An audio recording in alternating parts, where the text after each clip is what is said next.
ರಾಜ್ಯದ ನೂತನ ಸಿಎಂ ಆಗಿ ಡಿ.ಕೆ. ಶಿವಕುಮಾರ್ ಅವರು ಪ್ರಮಾಣ ವಚನವನ್ನು ಇವತ್ತು ಸ್ವೀಕಾರ ಮಾಡ್ತಾ ಇದ್ದಾರೆ. ಅದರ ಜೊತೆಗೆ ಸಚಿವರಾಗಿ ಶರಣು ಪ್ರಕಾಶ್ ಪಾಟೀಲ್ ಅವರು ಸಹ ಪ್ರಮಾಣ ವಚನವನ್ನು ಸ್ವೀಕಾರ ಮಾಡ್ತಾ ಇರುವಂಥದ್ದು. ಇವತ್ತು ನನ್ನೊಟ್ಟಿಗೆ ಅವರೇ ಇದ್ದಾರೆ, ನಾನು ಮಾತಾಡಿಸ್ತಾ ಹೋಗ್ತೀನಿ. Sir, first of all congratulations. ಧನ್ಯವಾದಗಳು.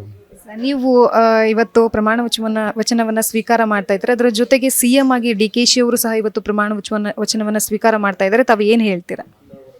ನೋಡಿ, ಹಿಂದೆ 8 ವರ್ಷ ಮಾನ್ಯ ಹಿಂದಿನ ಮುಖ್ಯಮಂತ್ರಿಗಳು ಸಿದ್ದರಾಮಯ್ಯಜಿಯವರು ಕೂಡ ಭಾಳ ಒಳ್ಳೆಯ ರೀತಿಯಿಂದ ಸರ್ಕಾರವನ್ನು ನಡೆಸಿ ಈ ರಾಜ್ಯಕ್ಕೆ ಒಳ್ಳೆಯ ಕೆಲಸಗಳನ್ನು ಮಾಡಿದ್ದಾರೆ.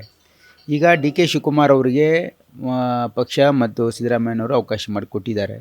ಹಾಗಾಗಿ ಇವರು ಕೂಡ ತಮ್ಮದೇ ಆಗಿರ್ತಕ್ಕಂಥ ಕನಸುಗಳನ್ನು ಹೊಂದಿದ್ದಾರೆ.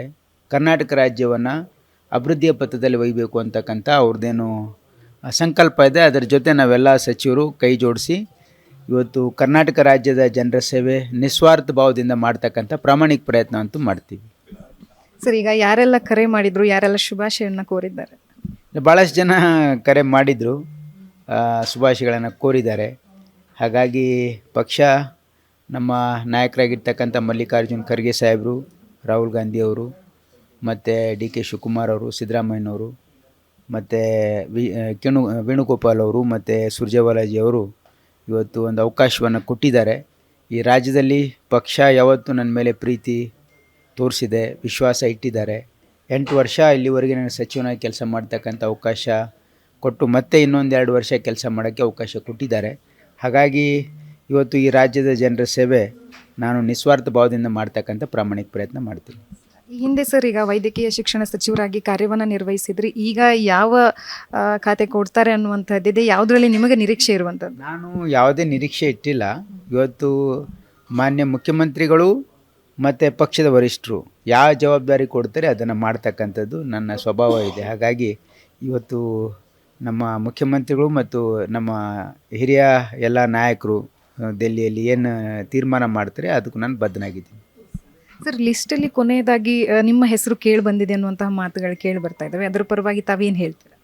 ಇಲ್ಲ, ಅದೇ ನಾನು ನೋಡಿದೆ. ಇವತ್ತು ಮಾನ್ಯ ಎಲ್ಲ ನಾಯಕರು ನನ್ನ ಹೆಸರು ಅದರಲ್ಲಿ ಸೇರಿಸಿದ್ದಾರೆ ಅಂತಕ್ಕಂಥದ್ದು ನಾನು ಮಾಧ್ಯಮದಿಂದ ಅರ್ಥ ಆಯಿತು. ಹಾಗಾಗಿ ನಾನು ನಮ್ಮ ಪಕ್ಷದ ವರಿಷ್ಠರಿಗೆ ನಾನು ಯಾವತ್ತೂ ಕೂಡ ಚಿರಋಣಿಯಾಗಿರ್ತೇನೆ.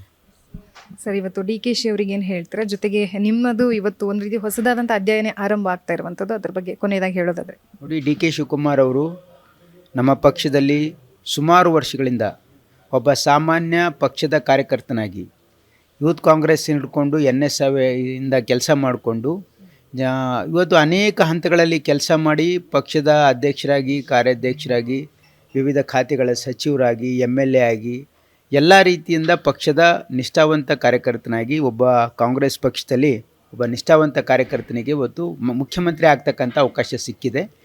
ಇಡೀ ಕರ್ನಾಟಕ ರಾಜ್ಯದ ಕಾರ್ಯಕರ್ತರು ಭಾಳ ಖುಷಿಯಾಗಿದ್ದಾರೆ. ನಾನು ಎಲ್ಲ ಕಡೆ ಕೇಳಿಕೊಂಡೆ, ಏನಂದರೆ ಒಬ್ಬ ಸಾಮಾನ್ಯ ಕಾರ್ಯಕರ್ತ ಕಾಂಗ್ರೆಸ್ ಪಕ್ಷದಲ್ಲಿ ಮುಖ್ಯಮಂತ್ರಿ ಆಗ್ಬೋದು ಅಂತಕ್ಕಂಥದ್ದಕ್ಕೆ ಡಿ.ಕೆ. ಶಿವಕುಮಾರೇ ಇವತ್ತು ಉದಾಹರಣೆ ಅಂತಕ್ಕಂಥದ್ದು.